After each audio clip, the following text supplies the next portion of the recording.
So let me pray for us as we get started, and then, Lord, we invite your presence in. We ask you to speak through me and through this dialogue we have with this class today. And I pray that you work in each of us to learn how to ask better questions. And really, learning how to ask better questions is learning how to listen. So would we be attentive to you first and foremost, and then because we are attentive to you, will we be attentive to others? And here, even when you want to speak through someone else, or you have a message for us from another person, God, will we be attentive to your Spirit working amidst us, through the people that we talk to? In Jesus' name, amen. Here's this overall class objective for the next 6 weeks, or for the next 3 weeks, I think. Next 2 weeks. And it is to equip students with a framework for having gospel dialogue in every realm of life. Okay, so it's not just for evangelism. We think this is in terms of evangelism. Certainly, it will help you have spiritual conversations.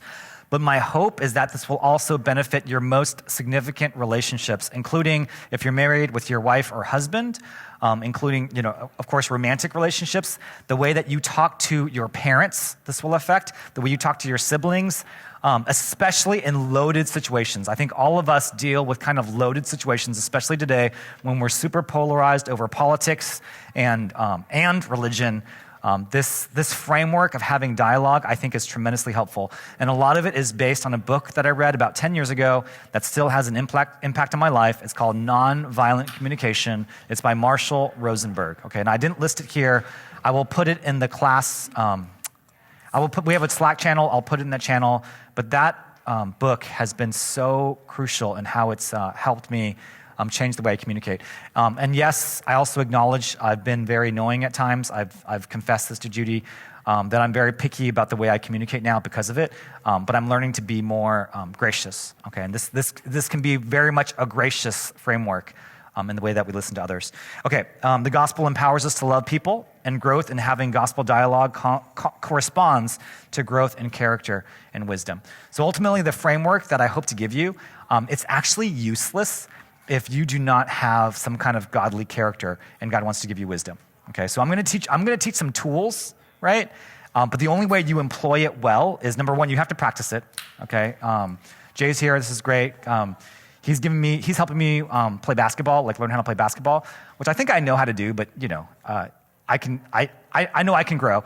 And then he'll give me some stuff to do, and then I'll be like, yeah, I didn't do it. And so in the Christian life, it's kind of similar. Well, for many realms of life, it's similar. Like if there's a relevant application, even today, if I shared about giving stock, if I don't actually practice that, it'll be an impediment in my life to make a commitment to do something but not actually practice it. So my hope is that as you read what we have today, this handout, that you would put into practice some of these principles. And I love to hear, we'll have some time for you to share, because I know even during the camping trip, we were actually being kind of annoying to each other, which was awesome in terms of how we communicate and separating thoughts or judgments from feelings, and then we didn't quite get to the underlying needs.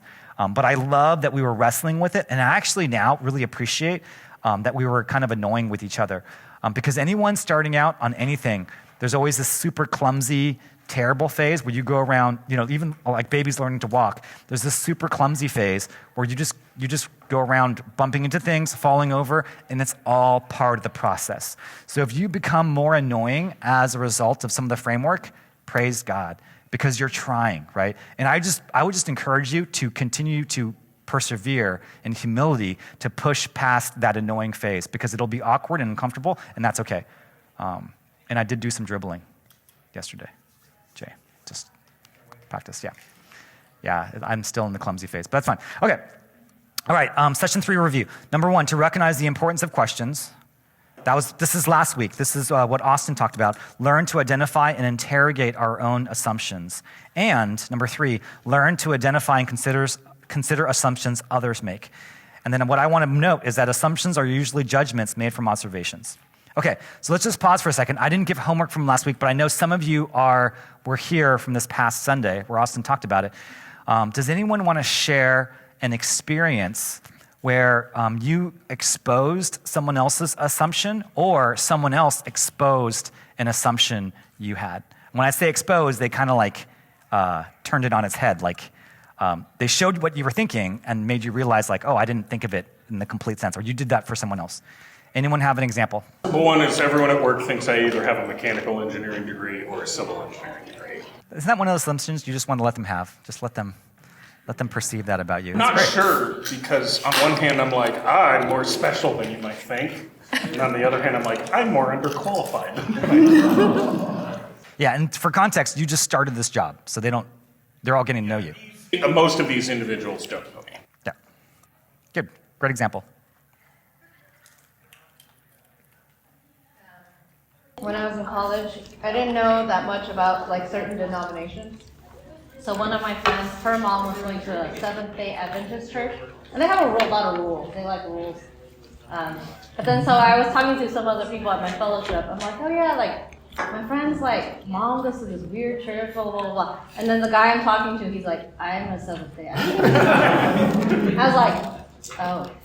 So I was just making an assumption that all Seventh-day Adventist church were a certain way. And kind of like, yeah, saying that they were weird. And he wasn't, so, okay. Yeah, and could I just say the beauty of that, Wendy, is I think you made it feel a little bit bad, but what I'm glad about and what I hope we can be grateful for is when we say our assumptions and we're corrected, I know it's easy and tempting to feel like a sense of shame or even guilt that we did it, but I think, could I just ask, you can be glad that someone said something, because now you're like, oh, wait, maybe I should reevaluate my assumption in light of that. And I need to think about that in light of this new information. And so I just pray that you'd have some openness, because part of this church, the DNA of this church is to have some openness in terms of dialogue. If we're not open to other people and their perspectives, then dead stop. That's the end of the conversation. Wes, were you going to say something? Yeah, I actually really appreciate someone mentioning an observation, or it was an assumption. I have a habit of like not looking at people when I talk to them, because it gives me the opportunity to like think and collect my thoughts. So I was having a conversation with someone where they said that I wasn't listening, and I was, and I appreciate that they stated their assumption. And that's particularly relevant because we've had that exact conversation where I made a judgment about you not listening, and then you're like, no, I actually was. But for me, I have a need for people to make eye contact. Thank you. To make eye contact, right? And so sometimes in the exposing, it's painful, but it's good because we get a chance to describe what our feelings are and what our needs are in a way that wouldn't be possible if we didn't voice that assumption, that judgment. Okay. My example is I was teaching at a retreat last Saturday, not yesterday, but the week before, with San Jose State Crew, and I made a comment that when I've done evangelism on campus, there will be times that, this is actually an eye contact thing, there'll be times when I'm talking to a student and he will not look up from his computer. And I made an assumption about people not having social skills. And then one of the students there, she raised her hand and said, you know what? It also could be that they're neurodiverse and that they may have trouble making eye contact because of that neurodiversity. And I was like, oh. Yeah, touche, exactly, touche. And I did feel some embarrassment, and I did feel, some shame about that, but I was like, I'm really glad. Neurodiverse? Yeah, it means like Asperger's or something on the spectrum, on the autistic spectrum. Yeah. And actually, I think, again, this is maybe an assumption on my part because I didn't ask her, but I think she's neurodiverse, the woman who said that. And so, yeah, it was like a good moment for me to be like, yeah, I can make a statement, but I can also be wrong. And it may be true, perhaps most of the time, but it doesn't mean it's always true. And that's helpful for me in being able to learn and grow. And so those are times to be able to ask questions. Today's goal, number one, is to grow in curiosity, creativity, and compassion to understand people's hearts, their thoughts, feelings, and needs. And so what I hope you get from this session is that one of the reasons, the primary reason we ask questions is to understand a person's heart. Okay? If we don't agree on that, this session is going to be very painful for you.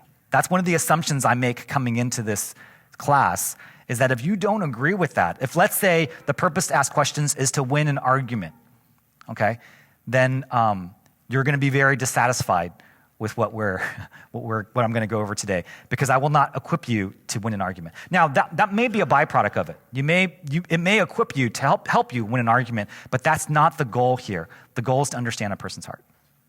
Okay, does that make sense? What are some other goals you could have in asking questions besides understanding a person's heart and besides winning an argument? What are some other goals that might distract you from what we're trying to do? Satisfy your curiosity. Yeah, that's another one. That's good. Yeah, that's probably the biggest temptation for me because I'm a very curious person. And I actually think it's a good quality in terms of dialogue, but... Will interrupt their train of thought of getting the thing they want to talk about. Yeah. Ultimately, satisfying one's curiosity can be very selfish, right? And the purpose of asking questions to understand someone's heart is meant to be selfless. It's meant to be compassionate, be able to make a connection with a person. Okay, and that's one way we love people. The second is to answer questions with respect to a person's heart, right? So this is all about understanding people's thoughts, feelings, and needs, which is part of the framework, okay? I put the elements of gospel dialogue there. I'm going to skip over it. Let me read from Acts 17, 22 and 23. So Paul, standing in the midst of the Areopagus, said, "Men of Athens, I perceive that in every way you are very religious. For as I passed along and observed the objects of your worship, I found also an altar with this inscription, to the unknown God. What therefore you worship as unknown, this I proclaim to you." Okay, this is in the book of Acts, and Paul is on his missionary journeys. And he ends up in Athens. And he spends some time there, both in the synagogue and the marketplace. And he just looks around. He just observes. And in our first class on listening, I talked about listening, not about necessarily listening to people's words, but observation. And so Paul uses his observation skills to notice what the men of Athens worship. And so one of the fundamental aspect that I'm going to keep coming back to in teaching this class is it all starts and kind of ends with listening. Your ability to attend and observe another person, right?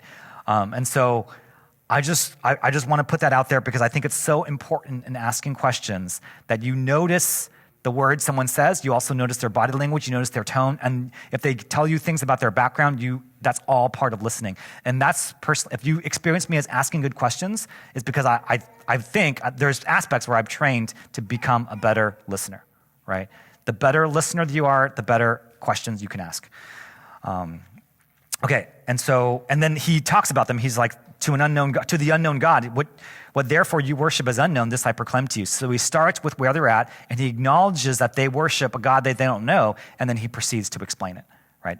And part of the reason he's explaining it, he can explain it, is because up to that point, he's invested time in talking and asking them questions and reasoning with them. Okay, now I'm going to go to Roman numeral point 1, responding to questions by voicing assumptions. Okay, and this I just think this is so powerful. And I listed some questions that Austin had from last week. Okay, so Austin taught last week, and he gave a whole bunch of questions, and all of them, you can imagine there's an assumption built into it. Why are millennials so entitled? I love that one. What are some of the assumptions built into that question? Yeah, exactly. That millennials are entitled, right? So it's starting with a negative view. Yes. There starts with a negative view. It's classifying a whole group of people, number one, with millennial, and then adding a label, and then asking why, right? So it's that whole question is negative. Why is Gen Z humor so weird? Same idea, right? Why would someone ever buy a new car? So these questions are all very much biased. You can tell some of the assumptions. Okay, here's one. Based on the Bible, how old is the earth? What's the assumption there? 5,000 years. Okay. That's the assumption? That's your assumption reading that question? How did you get there? No, what was the question again? Okay. You said, how old is the Bible? No. What was your question? Sorry. It says, So this is the question, but the overall question is, what are the assumptions built into that? Based on the Yes. Bible, how old is the earth? Is that the question? That's the question. What That's the are question. the assumptions Not the in answer that question. question? What Right. did What are the people? assumptions? I'm sorry. That's What did okay. We should go to the other person. No way. I'm really enjoying this. Finally, it's all on someone else. Kendall, you said something. The assumption is that the Bible has an answer to the question, like that it's there in there. So. Yes. The assumption is that that's an important question the Bible needs to answer, right? Which, again, we can have different views about, but I think that's part of the assumption. Wes, were you going to say something? Okay, perfect. How come Christians, this is number 5. Sam, you're with, okay. Number 5, how come Christians are so judgmental, right? I think we spent some time on that last week, which I think is a great question because it indicates the perspective that the person is coming from, that Christians are judgmental, and I would say 99% of the time, they don't mean judgmental in a good way. They mean it in a negative, hurtful way. Why are so many Bay Area Christians liberal? Why are so many Christians conservative? Okay, so I just want to put those out there. We're going to come back to these questions in terms of looking at the assumptions. Okay, defining assumptions. Assumptions is a type of judgment based on an observation. It's a pre-understanding without which communication is impossible, meaning we all have assumptions. We all come into an environment making assumptions. If I work with Kendall and he came in as an expert in water treatment, is that something like that, right? I also would assume he's got a mechanical. What was that? No. I would make the same assumption that you have a mechanical or civil engineering degree, because I think in the most cases that would probably be the case, right? And so I don't think it's bad that I make that assumption, but I might, always ask him, hey, so by the way, so you have a mechanical engineering degree? And then I would find out, that he didn't. It's more like they ask, oh, don't you remember that from this class that, I took? Assuming that we all took it, and I have no idea what you're talking about. We all have assumptions. That's my point. We all make judgments, and we all just want to validate whether they're true, right? And so what I want to ask you to practice, this is B, practice voicing your assumptions about a person's thoughts, needs, and feelings. Okay? And so whenever this happens, you're making an assumption about a person, I think it's so good to be able to say it. Okay, I think it's so valuable to be able to talk about the assumptions you make. So this requires honesty, it requires self-control, it requires self-awareness of one's own emotions in order not to be reactive to another person. So for instance, I'll give some examples. For number 1, if someone says this to you and you're a millennial, right? You're gonna experience this as being targeted, right? That they're targeting it at you. You might say you're older than millennials and observe, if I'm the one asking the question, you might say to me, you're older than the millennials and have observed complaining, and you feel frustrated because you value gratitude and hard work. Do you see what I tried to do there? I'm voicing an assumption that the person asking this question might be thinking, their thoughts, their feelings, and their needs. But why do you have to assume their feelings as well? This one is probably too much to assume a feeling, but let's say someone says, I feel like a failure, which we've talked about before. If someone says, I feel like a failure, because that's not exactly, we talked about this, it's not exactly an emotion to feel like a failure. You might say, you're sad or disappointed because that job review, because you just had your job review and you didn't do well, and you're hoping that you do better because you've been at this job for 3 years and you're hoping for a promotion, right? Something like that. Or you can give more detail about the source of their disappointment, especially if they're expressing something strong about disappointment or fear. Does that make sense? Yeah, I feel like this one would be better just cutting it off after the first part. Instead of going on to your judgments about their feelings. Yeah, that's fair. Yeah, I could see that. I see that also as kind of like practicing active listening, to where not if someone asks you a heated question and just you responding with how do you feel right now? It's kind of like almost dismissive, but a response that would be it sounds like you're frustrated about X, and phrasing it like that, so it's I know you're frustrated about X has something different in that response. It says okay, I see this, I know what you're thinking, rather than I'm going to voice my perception and call it my perception rather than I absolutely know what you're thinking. Yeah, because you're making a guess. At the end of the day, you're making a guess about that person's thoughts, feelings, or needs. And in making the guess, you're being open for it to be corrected. But the active listening part is you're not just asking, like, how do you feel, which is a very open question, which is so open that it doesn't necessarily indicate that you've listened to anything the person's saying, right? Because you want to indicate that you actually heard what the person said. And by making a guess about what that person may be feeling or an observation that they've had about their experience, then that can be powerful. Because the idea here is you hope that they'll talk more. And oftentimes the most powerful thing that I can do is actually say something wrong, because people are usually eager to correct it, which is great. Because again, the goal is not to win the argument. The goal is to get this person talking about their innermost thoughts, which is what the heart is, and their thoughts, feelings, and needs. Does that make sense? So it's not about being right, okay? It's not about guessing correctly what the person's thoughts or feelings or needs are. It's making a tentative conclusion and then letting that person correct you. So you can voice or guess others' assumptions in a statement form, and oftentimes you don't have to ask a question. So instead of asking a question to another question, make a guess at another person's thoughts, feelings, and needs. And this ultimately is what I call empathy. Empathy is a really big deal in our culture, but I just look at it as guessing, making a guess, and helping another person verbalize their thoughts, feelings, and needs. But it's not simply inserting yourself in another person's situations, okay? Because if you're inserting yourself in another person's situation, you're gonna act as if you're that person in that situation, but you're not that person in that situation. It's that person. That person has his or her own needs and feelings that may be different from yours, and you're imagining what it's like to be them, not for you with your needs to be in that situation. Does that make sense?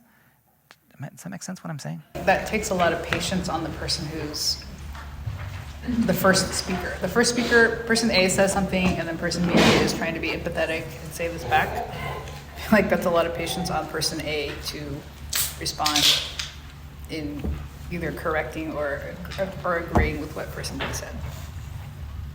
I think what I'm asking all the work to do is for the person B to be doing all the work, right? This is where listening, in a lot of ways, is so much more work than speaking. Because if you can listen well, you can make guesses around that person's thoughts, feelings, or needs, no matter what they say.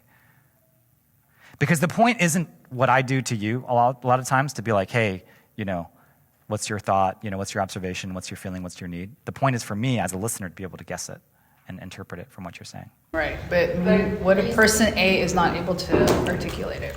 So I think it just takes patience on both sides and a lot of humility, because maybe person A is just like, I don't want to keep talking about it, but you're asking me all these questions. Okay. Or if person B is so wrong that person A is just like, I'm done here.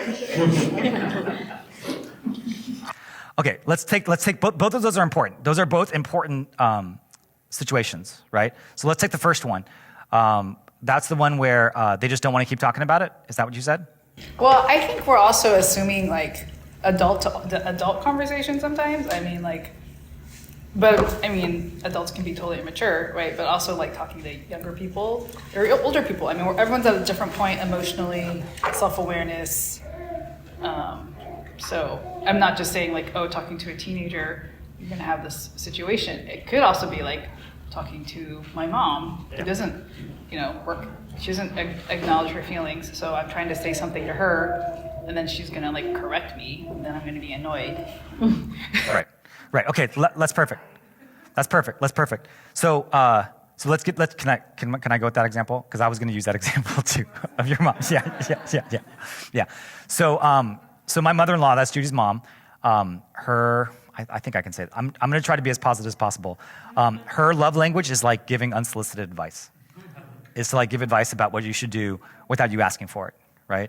And so I feel angry when that happens, because I have a need for autonomy, and that I don't feel like that need is respected when she's telling me what I'm supposed to do, right? But what's neat is this framework has helped me to be like, you know what? She is loving me right now. But I don't say that to her, okay? I don't look at her and go, yeah, you're really trying to love me right now. And you know what I mean? I don't say that to her. I just keep that in my head, but that helps me be able to not get upset. Does that make sense?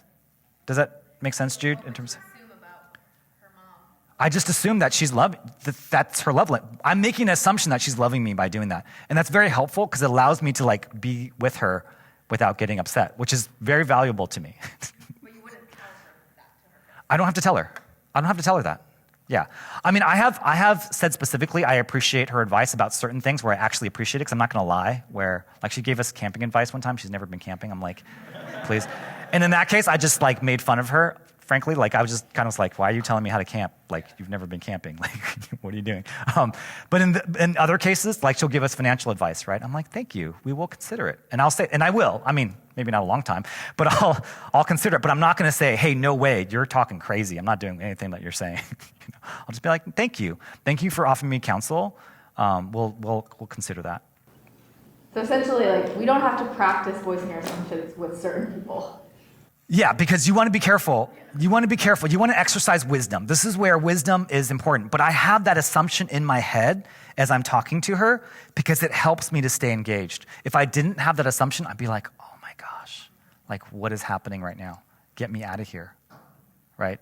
And I want to engage with her, right? I want to appreciate what she wants to give me, and seeing it as what she wants to give me as a gift helps me to stay engaged. So are you talking, I think this is related to Katie's question.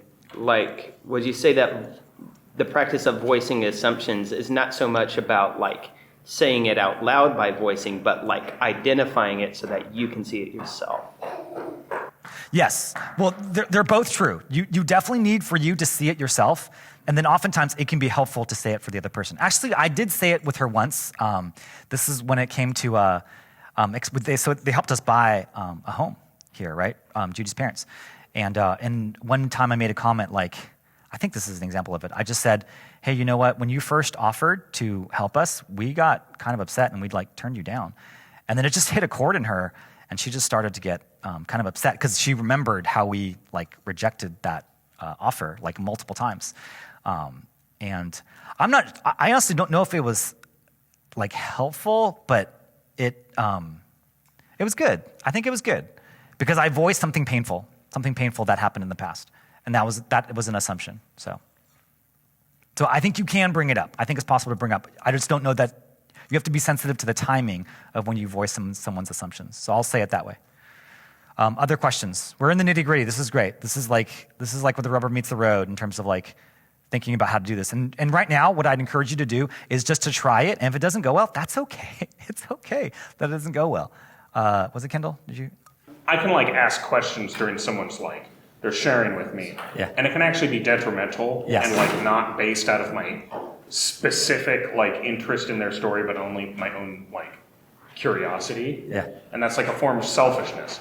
Then you go and like, oh, your mother's unsolicited advice is her love language to you.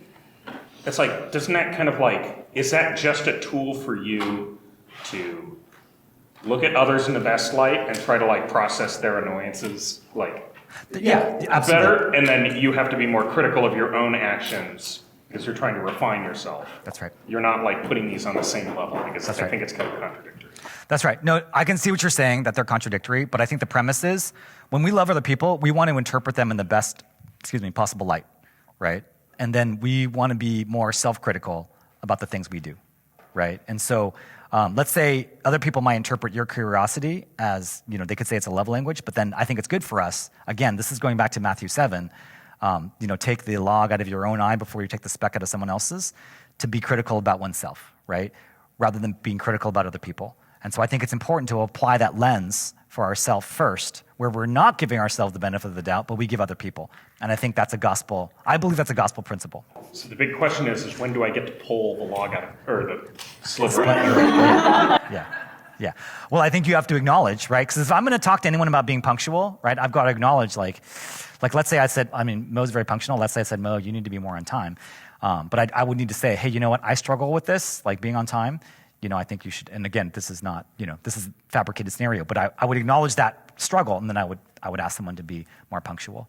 They're acknowledging that I have the same problem and the things that I've put in place to work on it. So you can guess someone's assumptions, but then you can also voice your own. And I think this is actually a much harder thing to do.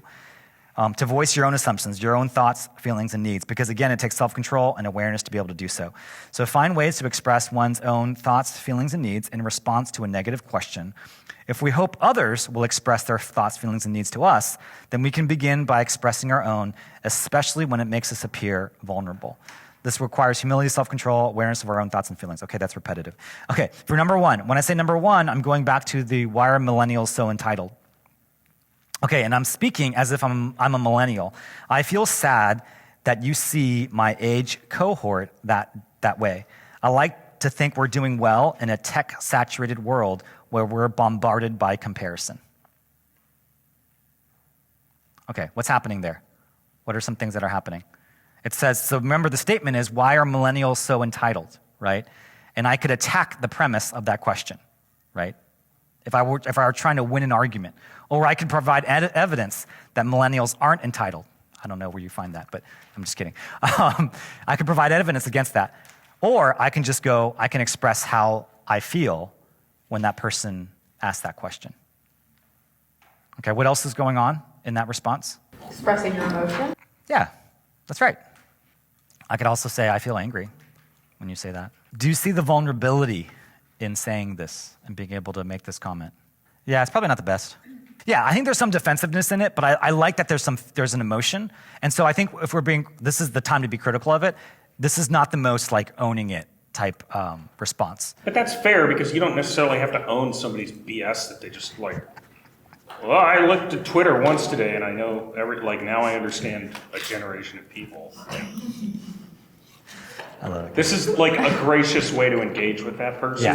Yes. Like, that you don't actually, like, I don't believe that I have the responsibility to, like, throw myself on the coals every time. Yeah. Like, at every possible moment, in a way of, like, humbleness. That's right. So in this case, I don't think the person can interpret it different ways, but at least you're expressing a feeling, right? And I think that's a starting point to have a conversation. So what's a question you could ask after making this statement? What makes you think millennials are entitled? Something like that, right? What I would say is, so it sounds like you work with millennials. That's what was that? That's not a question. You said, what's a question? Right, but Question mark at the end. Yeah. Do you work with millennials? Yeah, but I don't say it that way because I'll get to this. I think it's more powerful to make statements than to ask questions because once you start the question route, it could become like an interrogation. Has everyone been in that conversation? Well, actually, for greeter training, we tell people, don't just fire off a list of questions to people. So where do you live? Where are you from? Where'd you go to school? What kind of work do you do? Where are your parents from? Okay? And it just becomes like this, you know what I mean? Like, you know? And so when you make a statement, it's more like a give and take where you're sharing something. Like when you're saying your own feeling about it, you're sharing something, right? And then you make a statement and they can correct it, right? So I might say, so it sounds like you work with millennials. And I'll just pause, right? If they have millennial children, I should be able to tell by looking at the person if they have, you know what I mean? Like I can make some guesses, right, based on that part. I do think there's an aspect too of it. I felt the need to kind of adjust my approach like throughout a conversation because like I tried to make statements, right? And like lead that into having the person talk about themselves more, but then like it doesn't happen. And so it's like I'll make a statement and I'll wait a little bit, nothing happens. And I think there's a degree of sensing their conversational style, if you will, or even their comfortability with it and adjusting accordingly. Yeah, I agree with that. And sometimes because I'm more assertive or maybe sometimes a jerk, I'll go back and go, hey, so sorry, I missed it. Do you work with millennials? You know what I mean? Because I'm like, I made a statement and I didn't hear a response, and I'll come back to it and I'll be like, yeah. And sometimes I will say, hey, sorry, so I missed it. Did you answer that? Did you answer the question? You know, like just because because I want to know. Because I'm curious. I want to go back to answering it. You can fake agree with them too. Like, do you think 9/11 had anything to do with that? What about the stock market crash in 2008? Like, you can use the thing, like this is a little manipulative, but if you have some time, like you can like roll in some of those things that you think, I think we're doing a good job because of X, Y, and Z. Okay. You can like take the counterpoint that's like more subjective. Like, what do you think? Like, do you think the 24-hour news cycle had anything to do with that? Right. Like, and that's one thing I do in order to not immediately enter argument mode. Is just be like, everybody has an opinion about big like things, so I'll just be like, oh yeah. Do you think like corporate tax rates have anything to do with that? And then I just let them go. And it's implying that I'm not, like it puts me in a position that I'm not immediately antagonistic to them. Like I do this because I work with boomers all day long, okay? And like they are constantly throwing shade at like everything. And so I have to like dance around these issues and just be like, I'm like, oh, but I'm one of the good ones, right? So like, I have to like skirt around these things and like just figure out, who's he triggered about? Because he doesn't hate all millennials because he's dealing with me and I know he likes me, so I'm just like, okay. It's about Twitter. Just like I work my way around the issue. That's not about emotional communication. That's about me like being able to get along day to day with a zillion different people that are all from different backgrounds. Okay, I think this is really important. I think, Kendall, you're saying something really important because everyone, like you said, has hot button issues, right? Things that they're passionate about. And sometimes you probably have a list of like 10 things where you're like, hey, these are probably for a boomer. These are like maybe the 10 things that is like setting them off. And you just pick one of those and then just see what happens, right? You're just like, let me just throw this grenade in here and, see if it blows up. And I think that's actually a good idea because this has to do with my environment at work where it's okay for us to, like, we're just walking around the field and they just volunteer their complaint of the day. And I'll just be like, well, what else are we going to talk about? Like, I might as well roll with this. Because you're testing what that person's passionate about, and you will learn about a person's heart from that particular topic, okay? And we're kind of skipping to the next one, but that's perfect. I do think that's an important strategy when you ask questions because you want to find out what they're passionate about, and you will find out by hitting that little button. And of course, you want to do it gently and carefully, but that's one way to do it. That's why I phrased it as a question, not as a statement. I'm not agreeing with them, but I'm just like, oh, right. And this is response number 7. If someone says to you, why are so many Christians conservative? Then you might say to that person, where is it? I feel embarrassed when you say that. If you're responding as a Christian, I know Christian views are unpopular in many circles, and sometimes people look down on us for that. I appreciate respect and would like people who disagree with my views to express curiosity about why I hold them. Okay, that's maybe longer than you'd probably ever say in a conversation, right? But at least the first sentence, right? I just imagine that you could say that to someone, right? That you could imagine saying how you feel if someone made a negative statement about Christians. And not because you're attacking them, not because you're defending yourself, just because you want to express how you felt in that moment. But you're not just expressing how you feel. I think both of those, you're expressing a need. Yes. So it started with something that I felt. And again, it's also it's already risky just to share an emotion, right? But to say that full thing is another level of vulnerability because behind that feeling, you're talking about the need that you have, right?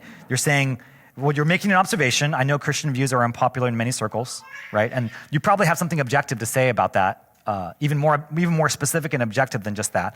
And then sometimes people look down on us for that. And then you say, I appreciate respect. I need respect, right? That's the need that you're stating. And I think that's very vulnerable to say that. If someone just made an offhand comment, you probably wouldn't go to that extent. But let's say you've been talking for a couple hours, about this topic, then that's the statement you would make. Oh, and then I would also say, we didn't answer the question from before about, Katie asked, I think. It's okay, just be like, hey, can we talk about something else? Or hey, can we not talk about this right now? Or I'm not ready to have this conversation, right?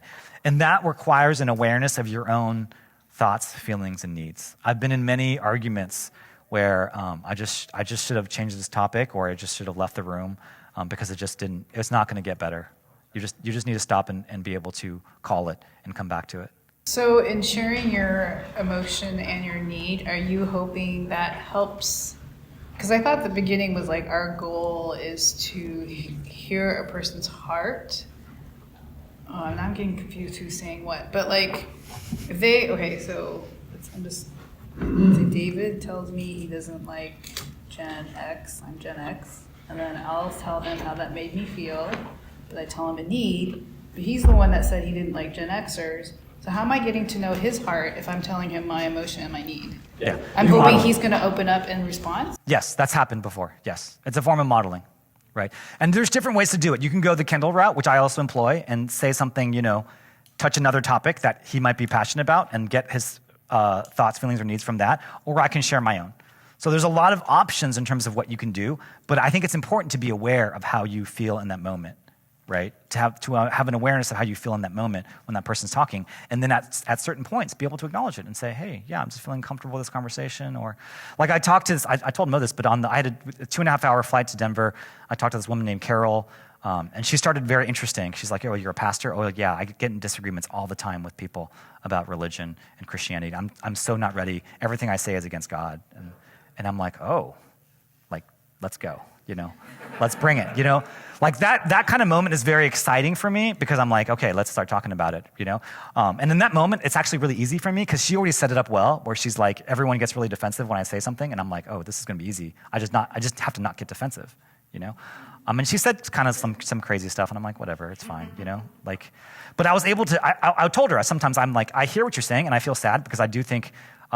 Some of them was about Christians behaving badly, and at some points I was like, yeah, sometimes we as Christians don't behave that well, and I'm sad about that. And then she's just silent. And that's fine. Like, she didn't have her joiner because I'm not arguing with her. I'm not trying to argue with her. I'm just trying to understand how she feels about stuff. But you saying that, did you understand? It sounded like it that ended the conversation. She had nothing to say. So how does that help you pursue getting to know her? It gave me an opportunity to ask. I think it disarmed her a little bit, and it gave me an opportunity to ask a deeper question about where she's coming from. Right? Because it no longer came up. It no longer was about, oh, Christians do this and Christians do that, right? Which like Christians do a lot of things, So I'm not arguing about that. I'm like, well, let's talk about why you are against God creating the earth. Like, what are some of the fundamental assumptions that you have a problem with in Christianity? And one of them was like, oh, Christians all think this. I'm like, not all Christians think the same way. Like, that was one of the things that I think I communicated with her. But I also heard that there are some objections, right? I heard her heart and that she feels some objections.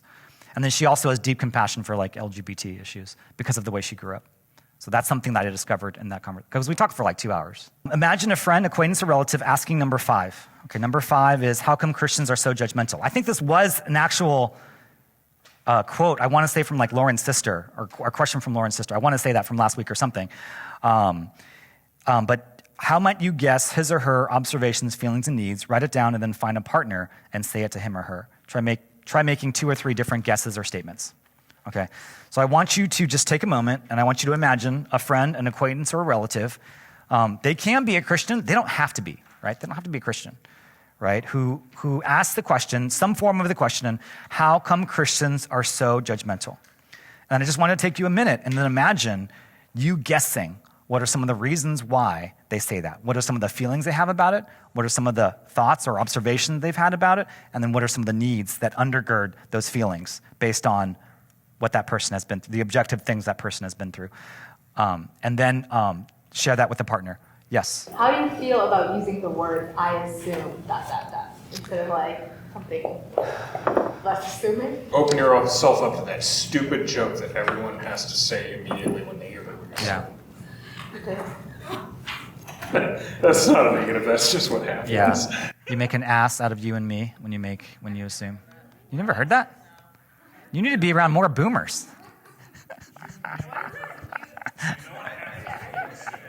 That's definitely a boomer. That's definitely a boomer thing. I think you can use that word. I like to use, I would guess, or I think, right? So I think it's okay to say assume, but again, it depends on the context and, whether they're going to make that joke about you. But I say I guess, I think, I believe.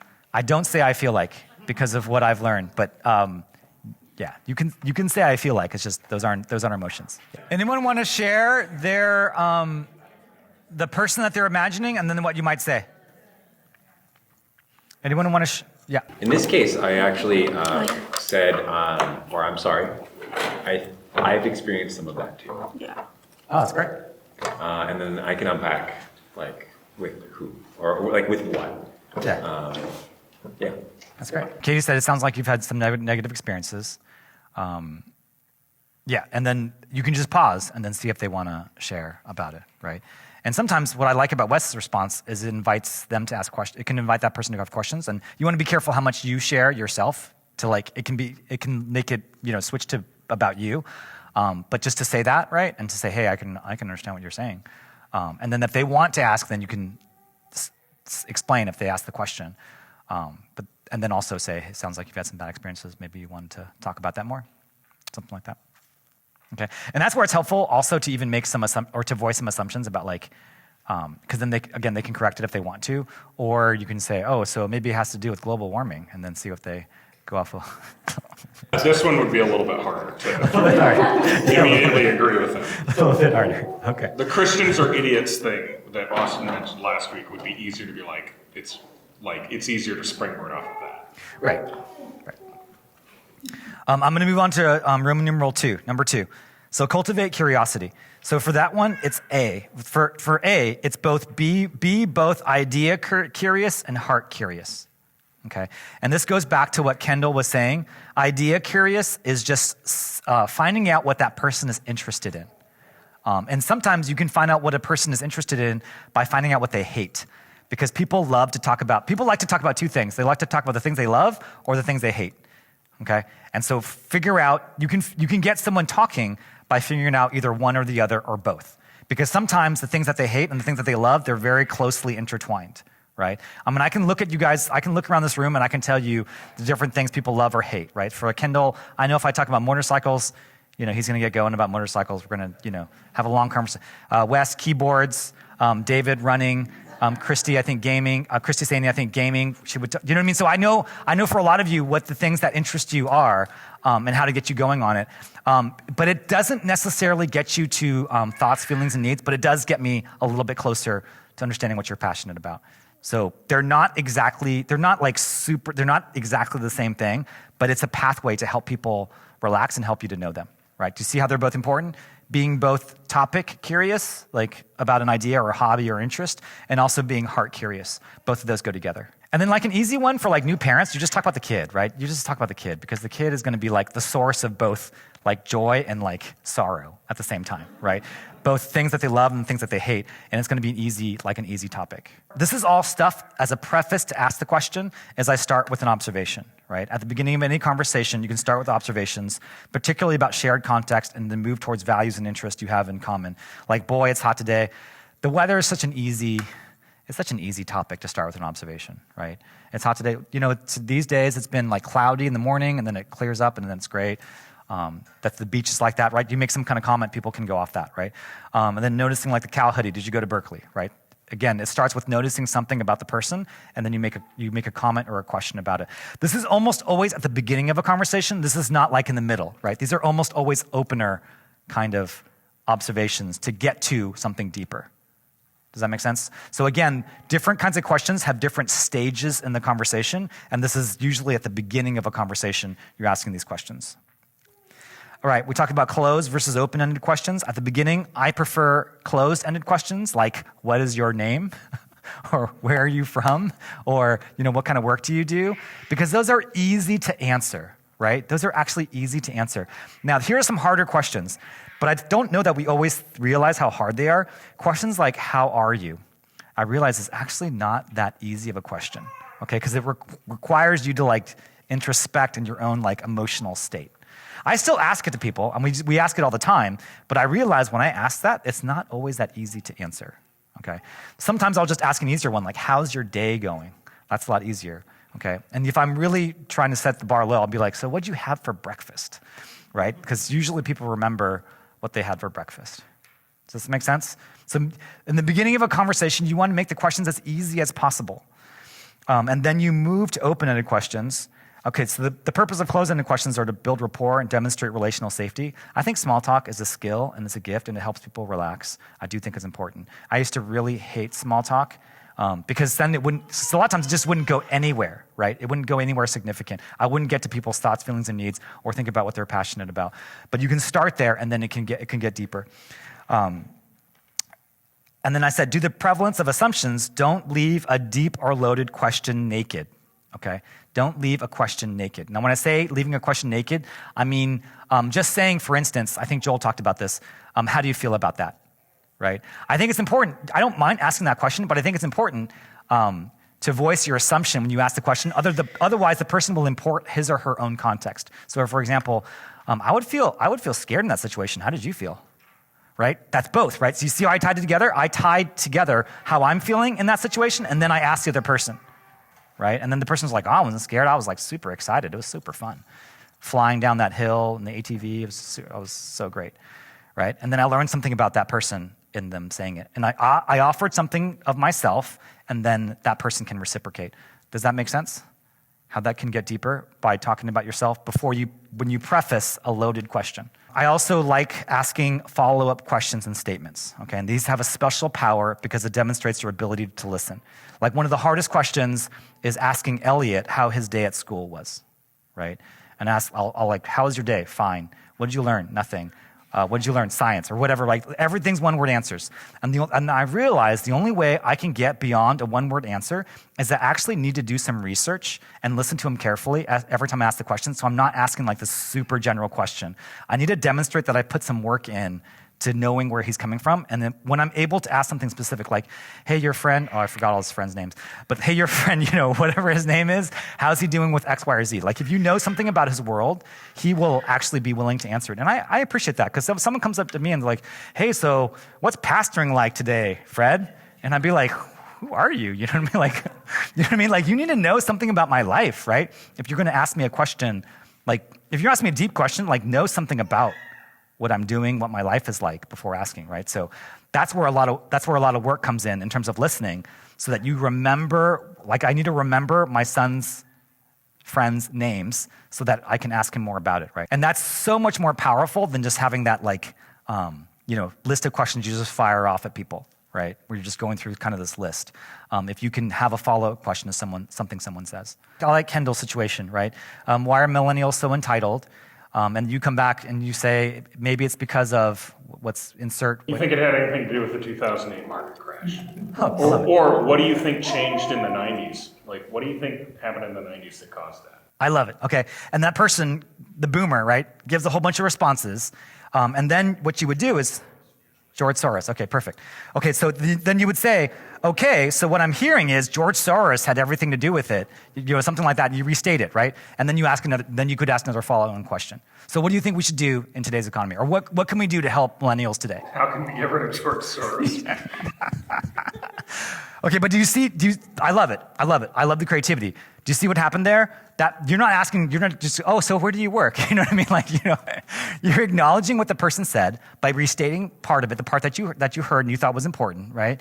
And then asking a follow-on question to what that person said, okay? And that's a powerful idea in dialogue, right? And so that's similar. Yeah, Joel. It sounds like when you go to Kendall's example, though, that seems a little bit different from what you're talking about with cultivating curiosity, because it sounds like some of these pointers are about kind of driving the conversation, whereas when you're responding to the over-assumptive question, that's like responding and trying to like glean more about that person and the assumptions they're making. So like I view and perhaps there is some overlap here that I'm not seeing, but I'm seeing like cultivating curiosity being more about driving and kind of guiding the conversation almost where you want it to go, which is like finding out more about that person and their heart versus, and I guess that is some of the aspect of responding to the question, but in responding to the question, you're also kind of parsing through that person's assumptions. You can get something out of it, and you can also get nothing out of it. I can get them to end up talking about like their family's farm that got like taken out, like their interactions with like the federal government on BLM, like Bureau of Land Management. Like some people will, I had a different assumption there. Yeah. But like people will let you know sometimes, and other times they'll just roll with it, and then you'll get the same old bland like complaining stuff about millennials. Sometimes they'll talk about their kid. and how he's so great, and he's one of the good ones, and he's in the electrical union, and he's making his way through, and he's not getting an art degree. You could end up learning something about what they dislike about millennials. Yeah. Or you may end up with like, yeah, they just want free stuff all the time. And it's like, oh, you're just talking about like Fox News complaints. Like, you're just complaining about what everybody else is. Like, I don't know. I can get nothing out of it sometimes. Yeah. So in my conversation with Carol, this woman on the plane, she was going off about Christians, right? And part of it that I discovered is that she had an experience of being marginalized as a kid. And so that informed how she viewed Christians today. And so the questions can go that way, right? Because she already set me up well, where she's like, everyone else is really defensive and gets really upset. And I'm like, okay, I just know I need to be different, And then I empathize with what she was saying, and then I asked her questions about it. These are some options. Okay, so what I'm hearing is, or let me repeat what I just heard. So given X, Y, or Z, X, I love it. It says X, Y, or X. I love it. So given X, Y, or should be Z, what do you think, right? What do you think about this? Okay, so let's do this exercise. I want you to do this exercise, and we'll just do it together as a group. Okay, so someone says to you, I can't agree or I can't believe that God can make the earth in 7 days. It goes against so much scientific evidence. How would you respond? Let me give one option. I can understand how that would be hard to accept. What do you think is the purpose of Genesis? It could be the purpose of the book of Genesis. Okay, let's just talk about my response. What's going on in my response?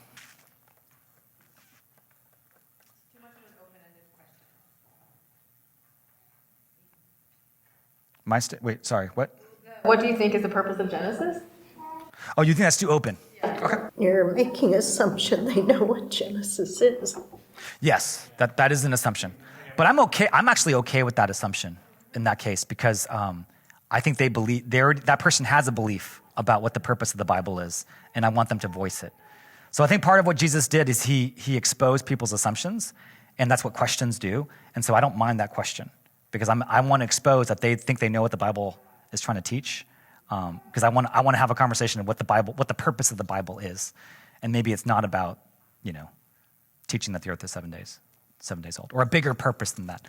Yeah, Kendall, were you going to say something? I don't think so. Oh, I assumed you I were. would ask them maybe what their scientific background is. Why would you care? Because they are trying to say that the assumption is that they have some scientific evidence, or that they've done enough research on it. Or that they're not just taking it on the authority of like the blob of like opinions. Yeah. I mean, I would care if someone says, I can't say that God could make the earth in 7 days, so I would just ask, like, could as in he is able, or could as in did. Right. Yep. Sure. I mean, I think in the context of the question is they're probably going to say, no, that God's not able to do that, or I probably could have phrased it more strongly that I can't agree that God made the earth in 7 days, right? So that would be clear, right? So you can ask the clarifying question. And I just encourage you again, if you're going to ask a clarifying question, make sure you voice your assumptions or feelings first, because people can take a clarifying question however they want, and usually people will take it antagonist. Not usually. There are times, especially if that dynamic is loaded, that they will interpret it is adversarial, right? And so I just be careful about asking clarifying questions. Other responses besides what I put there that you could say, besides a clarifying question, what else could you say to that? Why do you think it's important? Why do you think so many people hold the 7-day creation in such high regard? Like it's super important to a lot of people. Yeah. Why do you think it's so important then if it seems so illogical? Yeah. That's a great question. I want to actually try to answer that question. I don't know how to answer it. I like that question. Yeah. And sometimes you may ask a question, the other person doesn't know the answer, but I think it's helpful just even start talking about it, right? To start the conversation about it, and they'll be like, "Oh, I don't know. What do you think? You're the Christian. What do you think?" Too, because you can explain your reasoning. If you're somebody who does feel like you know the answer, you agree with it, then it gives them a chance to be less antagonistic. That's right. So that could be another form of empathy where you're asking that question. You're kind of stepping back and go, yeah, that's a good question. Why do you think it's so important for Christians to say that the earth was created in 7 days. The purpose of the exercise is just to imagine that there's different ways to respond to a person. I just want you to have that imagination. There's different ways to ask the question. You can even ask the question, just adding a preface to a question can be very powerful in getting someone to be able to answer and talk about their thoughts and their feelings and their needs. I think Katie mentioned, like, what do you think the purpose of Genesis is? Like, that's like a pretty open question. But I feel like if the other person is non-Christian, it might be like very hard for them to even like think of coming up for an answer for that. So like, what would be, if this person was like non-Christian, what would be like an easier question to pose? I like that question. Can I just explain a little more about why I put that in there? I like to ask kind of harder questions because I'm trying to expose different assumptions. But I think we should think about how we can ask that in an easier way. So yeah, any ideas? What's an easier way to ask? Do you think we'll ever really know? And that's kind of a sciencey question because they have to acknowledge that science doesn't provide positive, what is it, the positive truths or whatever. Like it only disproves things, but it doesn't actually provide any actual solid. I might just try to answer it and go, hey, I think the way we came about is really important. So I would just even try to answer the implicit question Kendall was asking earlier, like why is it so important to Christians?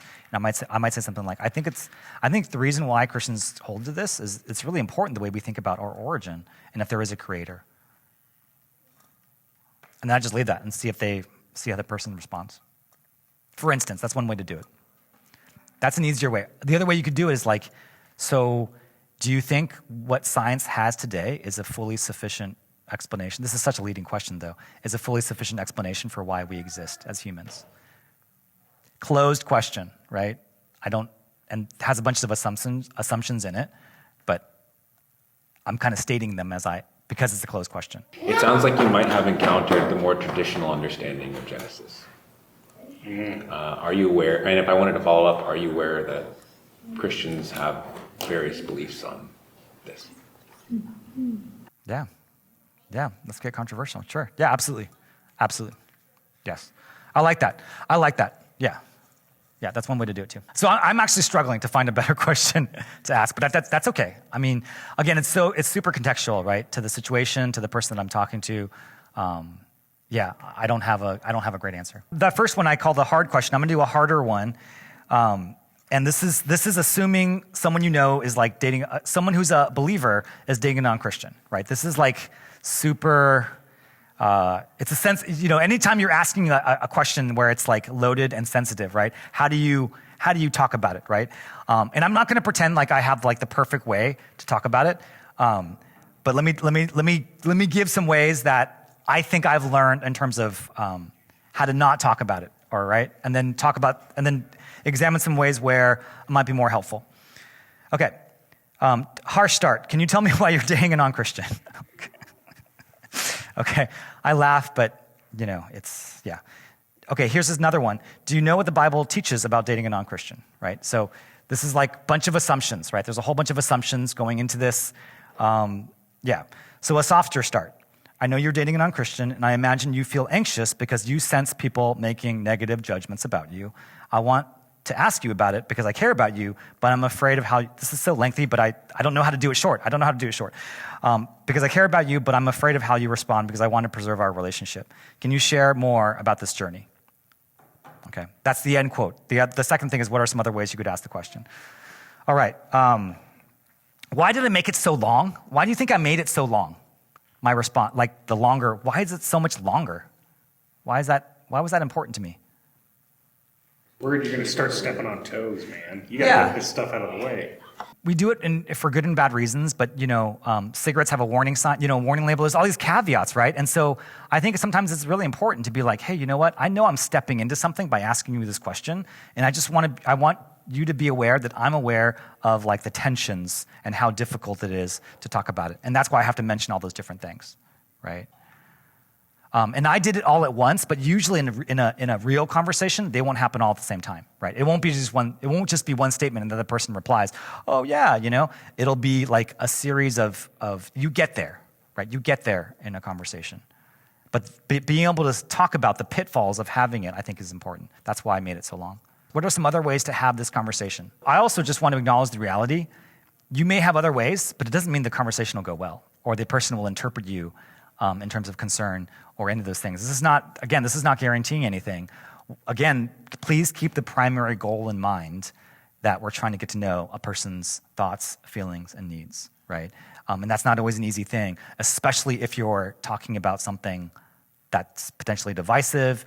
This question goes back to like, how come Christians are so judgmental? When these conversations go bad, this is what results.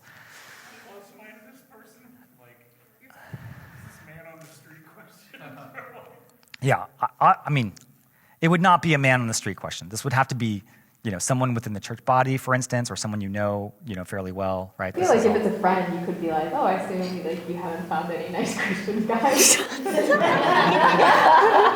Masterfully done. I think that's it. Yeah, somewhat fair. Yeah, I think that's good. I think just to stop there, yeah, and just go, hey, so, man, what's going on at Quicksilver?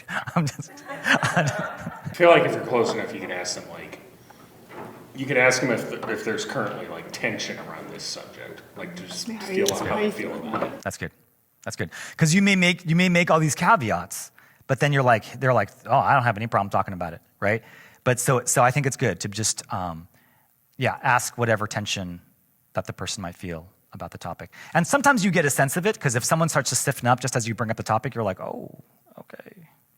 Right? Or you can ask them how the non-Christian feels about dating you as a Christian. Okay, sure.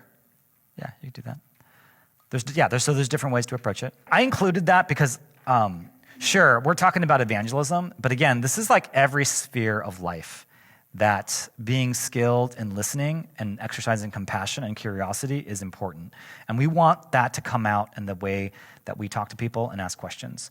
And so I think the hard part of this exercise is that we're always going to have some conflicting, not always. In this situation, there's kind of conflicting goals. There's like, hey, I want what's best for you. I think this is what God says, And then also this other goal of like, I want to understand your thoughts, feelings, and needs. And a lot of times not a lot of times. In that situation, those can feel like they're in conflict. Right, they're in conflict. And yet I think it's helpful to be able to say, hey, you know what? I do want what's best for you. And yet I also want to exercise compassion and curiosity for what's going on. And that's not easy. But I hope this framework gives you some ways and some tools in which you can do that. And again, over all of that is compassion, is recognizing compassion and having a curiosity about people. Let me pray for us and we're done. Father God, I humbly come before you, recognizing that even as I teach this class, I feel deeply, not ashamed, but the sense of insecurity that I don't know how to do this. And so God, I pray that's from your Spirit. And I pray that your Spirit would speak to us, not a message of insecurity, but of humility. That as we approach this topic of how to listen well to others and how to exercise compassion and curiosity, that we would humbly come to you, that we would have a willingness to make mistakes, that we would learn from you and be empowered by the Spirit to love others humbly. And so, God, would you teach us how to ask questions? Would you teach us how to listen well? Would you proclaim the gospel in and through us as we ask questions and listen to others? We pray this in your name. Amen. So I'll put a homework assignment in the Slack channel, but again, what I think my homework assignment is just to try responding to someone by either guessing their assumptions or voicing your own, right? Okay? Respond to someone by either guessing their assumptions or voicing your own. That's the homework, and I'll put it in the channel. Thanks, guys.